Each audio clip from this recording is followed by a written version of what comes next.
Hello and welcome back to Chatting in English. I'm Sarah, and I want you to conduct a brutal audit with me. Open your email inbox, your Slack, your LinkedIn messages. How many unsolicited pitches do you see? Offers to connect, proposals to consider, requests for your time, your money, your attention? And I'm William. The average knowledge worker receives 121 business communications per day, vying for a decision to open, to click, to reply, to buy, to approve. According to neuroscientists at UC Berkeley's Neuroleadership Institute, the pre-conscious cognitive screening for these decisions, the will I engage verdict, is made in 400 milliseconds, less than half a second. That is the battlefield, not the boardroom, not the conference hall. The battlefield is the flicker of neural activity in an overwhelmed brain, scanning a screen cluttered with demands. Your brilliant idea, your crucial project, your career-making proposal, it lives or dies in that 400 millisecond window. Today, we are not just teaching you how to pitch. We are engineering for that specific, brutal neurological reality. This is the digital pitch, persuading and influencing when you have seconds to impress. This is a masterclass in cognitive ergonomics, behavioral economics, and information warfare, all applied to the most common professional act, asking someone to think, feel, or do something. We will dissect the architecture of instant persuasion across every major digital medium, the subject line that forces an open, the LinkedIn message that gets a reply, the 30-second video loom that gets a yes, the slide deck that gets forwarded without you being there. We will move from the atomic unit of persuasion, the cognitive hook, to the full symphony of a multi-touch campaign. But to win a war, you must understand the terrain. The digital landscape has created what economists call an attention economy of negative interest rates. Attention isn't just scarce, it's defensive. People aren't looking for reasons to say yes. Their default posture is, why should I not ignore this? Your pitch must first overcome this innate resistance. William, let's break down the neuroscience of this resistance. What's actually happening in the brain during that 400 millisecond scan? It's a 3-stage lightning strike, Sarah. Stage 1, threat tagging. The amygdala, the brain's threat detector, performs a binary scan. Is this unfamiliar, complex, or demanding cognitive effort? If yes, it tags the stimulus as a potential threat, a cognitive cost, and primes avoidance. Your pitch's first job to be recognizably safe and low cost to process. Stage 2, pattern matching. The brain then seeks a familiar pattern. Does this look like a spam email, a salesy LinkedIn template, a boring meeting invite? It matches against a lifetime of negative experiences. Your pitch must break the negative pattern while fitting a positive one, like a useful update or a message from a respected peer. Stage 3, reward anticipation. If it passes threat check and pattern match, the prefrontal cortex asks the potential payoff question. What is the immediate tangible reward for engaging? Not the content's reward, but the reward of the interaction itself. Will this be interesting, easy? Will it make me feel smart or important? The brain is selfish. It wants a dopamine hit for clicking, not just a promise of value later. Therefore, the formula for the 400 millisecond win is low cognitive threat, positive pattern disruption, immediate interaction reward. Fail on any one, and your pitch is relegated to the neurological spam folder before the person is even conscious of ignoring it. This changes everything. It means your opening line isn't an introduction, it's a neurochemical negotiation. Your formatting isn't about aesthetics, it's about reducing visual cognitive load. Your ask isn't a conclusion, it's a pre-framed, rewarding next step.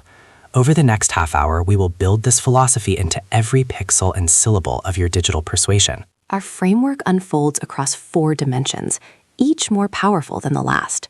Dimension 1, the atomic hook, crafting the irreducible unit of attention. Dimension 2, the medium-specific script, optimizing for email, LinkedIn, video, decks. Dimension 3, the narrative engine, building a persuasive story arc in miniature. Dimension 4, the influence funnel, orchestrating a sequence that guides to yes. We begin at the smallest point of leverage, the hook that must, in less than a second, change a mind from ignore to engage. The hook is not your headline. It is the first perceptible unit of meaning your audience encounters. In an email, it's the sender name and subject line. On LinkedIn, it's the profile picture, name, and connection note preview. In a deck, it's the title of the document or the first visible slide. This atomic unit must carry the entire weight of our three-part formula. Let's start with the king of digital hooks, the email subject line. Most are terrible. Following up, quick question, introduction, these are cognitive dead ends. They offer no pattern disruption, no reward. They are the white noise of the inbox. We will build subject lines using the hook algorithm, a set of tested, neurologically preferential patterns. Pattern 1, the specificity hook. The brain craves specificity over vagueness. It signals low threat. This is targeted, not spam, and high reward. I will learn something specific. Bad, marketing ideas. Good, the 3% CTR lift tactic from your Q2 report. Advanced, data point. Your competitors' spend on platform increased 40% this month. Pattern 2, the curiosity gap hook. Pioneered by behavioral scientist George Lowenstein, this triggers the information gap itch, the pain of not knowing something you feel you should. Bad, results from the survey. Good, the one thing 80% of your customers wish you'd change. Formula, number plus unexpected adjective plus core audience noun plus promise of resolution. Pattern 3, the FOMO aversion hook. This taps into loss aversion, which is neurologically twice as powerful as gain anticipation. Bad, opportunity to connect. Good, avoiding the industry fee shift happening July 1. Structure, action verb avoiding, securing, preventing, plus imminent negative outcome or missed gain. Pattern 4, the social proof hook. Using names or affiliations the recipient recognizes and trusts immediately lowers threat. Bad, podcast guest idea. Good, referred by mutual contact name / podcast idea aligned with recipient's famous project. Key, the mutual element must be in the first 40 characters to be previewed. Pattern 5, the question hook, but not any question. A how-to or what-if question that implies the recipient's agency and a solution within. Bad, do you have time? Good, what if you could cut the onboarding time for new hires by 30%? Neurological trick. A what-if question forces the brain to simulate the positive outcome, creating immediate, self-generated reward anticipation. Now, apply this to the LinkedIn connection hook. The default note is a neurological tragedy. I'd like to add you to my professional network. Our hook algorithm transforms it. Using specificity, enjoyed your post on remote team rituals. My team implemented your Async Friday idea with a twist.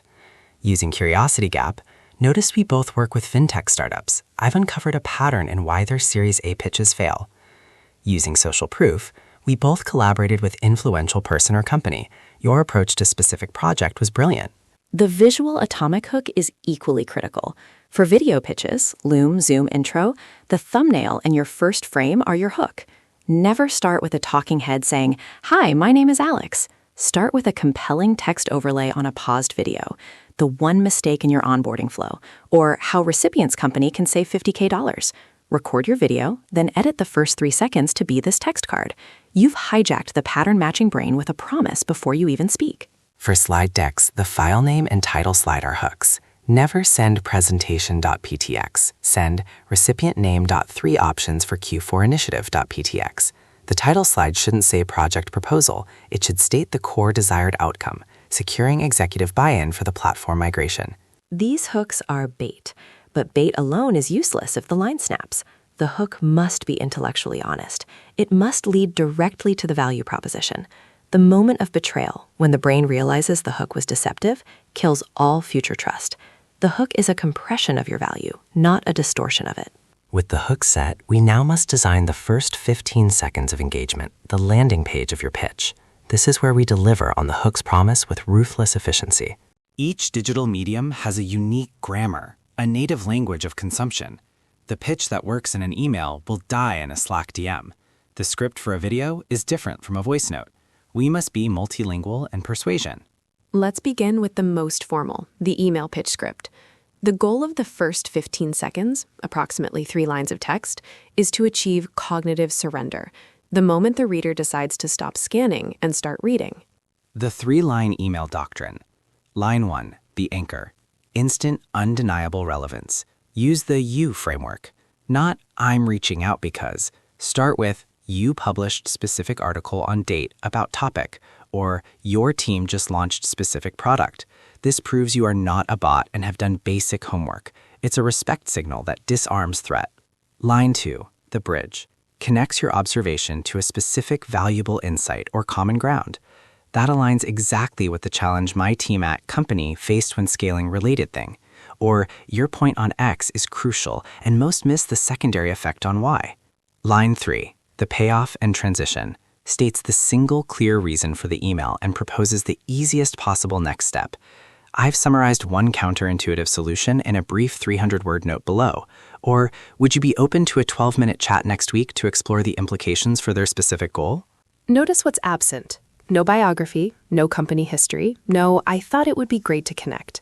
Every word is a stepping stone from their world to a valuable, low-commitment interaction. The ask is microscopic and specific. Read 300 words or a 12-minute chat. Now, the LinkedIn message script. The grammar here is more social, but no less strategic. The first 15 seconds must work in the cramped preview pane. The opener. Lead with congratulation, observation, or value. Congrats on the new role at Acme Corp. That's a fascinating move into the specific space. Your recent post on NFT metrics was the clearest I've read. I just used your framework from Talk to solve a problem for client, attached as a case study you might find interesting. The middle. State intent with transparency. The reason I'm reaching out, or I'm writing because. Then give a because that benefits them. Because I have a resource on their challenge that's helped others in your role. Because my network includes several experts in their new domain who could be valuable as you ramp up. The close. Asymmetrical next step. Offer something with no ask in return. No need to reply, but the resource is here, link. Or a micro choice. If it's helpful, I'm happy to share those contacts or just send over the resource. Either way, best of luck in the new role. This removes pressure and feels generous. The asynchronous video pitch, Loom Vidyard.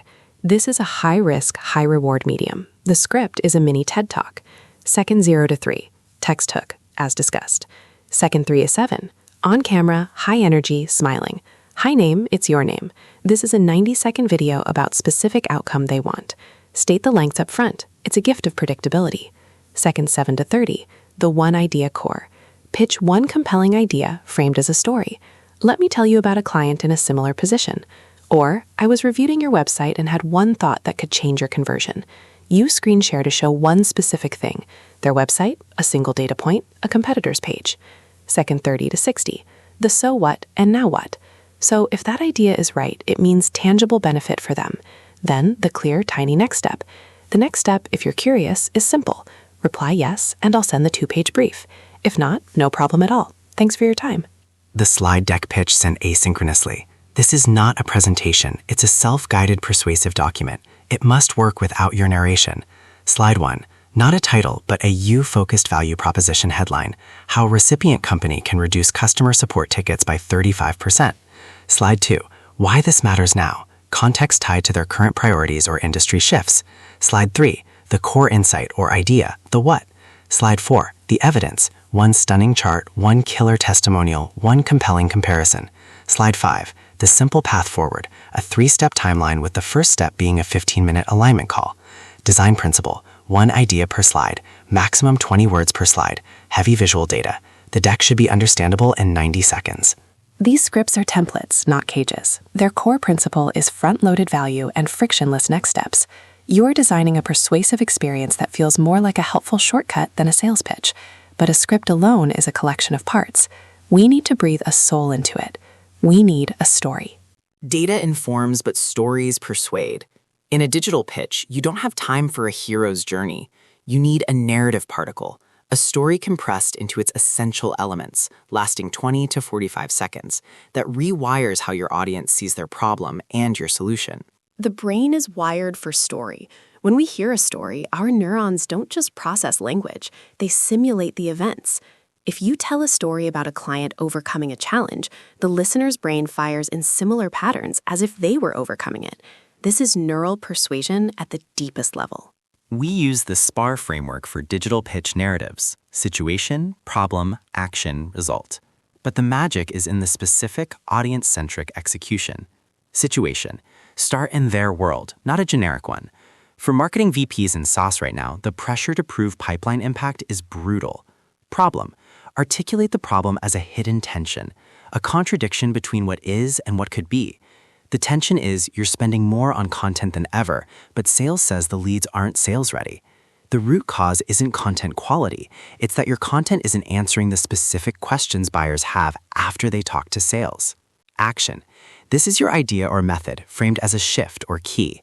The shift is to interview lost deals and won deals, map the questions that actually decided the sale, and create content that answers those. Not more content, but surgical content. Result. State the outcome in their emotional and business language. The result is marketing feels like a strategic partner, not a cost center. One client saw a 22% increase in sales accepted leads within a quarter, and the CMO told me it was the first time she didn't dread the pipeline review. This SPAR particle can be delivered in an email paragraph, a 30-second video core, or 2 slides in a deck. Its power is in specificity and emotional truth. Note the use of precise roles, marketing VPs in SaaS, tangible metrics, 22. A pitch is not an event. It's the first stage in a micro-funnel. Your goal is not to close the deal in one email. Your goal is to secure the next micro-commitment that moves the relationship forward.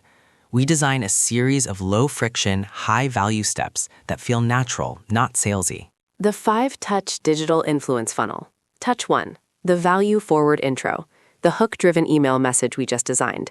Goal, get a micro yes, to open, read fully, and click a link or acknowledge receipt. Touch 2, the deep cut follow-up. If no reply in 4 days, send a follow-up that adds new, specific value. Don't say following up. Say, adding one thought. I was reviewing their recent post or article, and it connects to my point about X. Here's a 60-second audio clip explaining the link. You're proving you're a persistent source of insight, not a desperate seller. Touch 3, the social proof ping. If still no reply, engage with their public content thoughtfully. Comment on a LinkedIn post. Share their article with an insightful tag. Then, 2 days later, a very short message. Enjoyed your take on topic. My earlier note about your pitch topic is particularly relevant to your point about their point. This ties your pitch to their expressed interests. Touch 4, the strategic retreat. If still no response, send a closing the loop message. Hi name, I am assuming your priorities have shifted regarding pitch topic. I'll close the loop on my end. For what it's worth, the resource I mentioned is here. Link. Feel free to use it if it ever becomes relevant. Wishing you the best. This demonstrates professionalism, removes pressure, and often triggers a response from those who are just busy or indecisive. The psychology of the micro-commitment. Each step must ask for something so small that refusal feels ruder than acceptance. The sequence is read, click, watch 90 seconds, agree to a 12-minute chat, review a 1-page doc. You are using the principle of consistency bias. People like to be consistent with their previous actions. Saying yes to a small thing makes them more likely to say yes to a slightly bigger one. Tools for funnel management. This isn't done manually. Use a lightweight CRM like Streak for Gmail or HubSpot Sales Hub to track opens, clicks, and schedule follow-ups. Use Loom for video. Use Canva for quick, beautiful one-pagers. Your tech stack is your persuasion assembly line. Now, let's address the dark arts and ethical boundaries. What about tricks? The fake re in subject lines? Unethical and burns trust when discovered. Using sent from my iPhone to seem casual? Transparently manipulative to savvy people. Exaggerated scarcity? Only 2 spots left? Damaging long-term credibility. The line is clear. Ethical persuasion enables a good decision. Manipulation forces a decision. Your goal is to be the former, to be the clear signal in the noise, not to become more noise. Your ultimate tool is authentic obsession. Be genuinely, deeply interested in solving the other person's problem. That obsession fuels the specificity, the relevant stories, the valuable follow-ups. It turns a pitch from a transaction into a contribution. That energy is perceptible, even through digital text. So, to synthesize, you are now an architect of attention. You build hooks that arrest the 400-millisecond scan. You write scripts that deliver a 15-second payoff in the native language of the medium. You craft narrative particles that rewire perception. And you orchestrate funnel sequences that guide with respect toward a mutually beneficial yes. Start today. Take one pitch you need to make this week. Apply the hook algorithm to your subject line. Rewrite the first 3 lines using the 3-line doctrine. Insert a SPAR narrative. Define the one micro-commitment you seek. Measure the difference. In a world shouting for attention, the most powerful voice isn't the loudest. It's the one that speaks with such clarity, relevance, and value that the noise simply parts around it. Next time, we'll explore the critical counterpart to pitching, the art of the strategic no, setting boundaries and prioritizing in a digital flood. Until then, remember, influence is not about having a megaphone. It's about building a resonance chamber where your idea is the frequency that matches your audience's need. Tune it perfectly. Keep persuading. Thank you so much for spending your time with us today. Truly, every episode feels special because you show up, listen, and make this community what it is. William and I pour our hearts into these conversations, and knowing that you're out there, tuning in, growing with us, and sharing your thoughts, it means more than we can ever say. Before we wrap up, I want to remind you of something important. This podcast isn't just something you listen to, it's something you're a part of. Your support helps us keep creating, keep improving, and keep bringing you deeper, better, more meaningful episodes every single week. So if you enjoyed today's episode, please hit that subscribe button on your favorite platform. It helps us reach more people who'd love this content just as much as you do.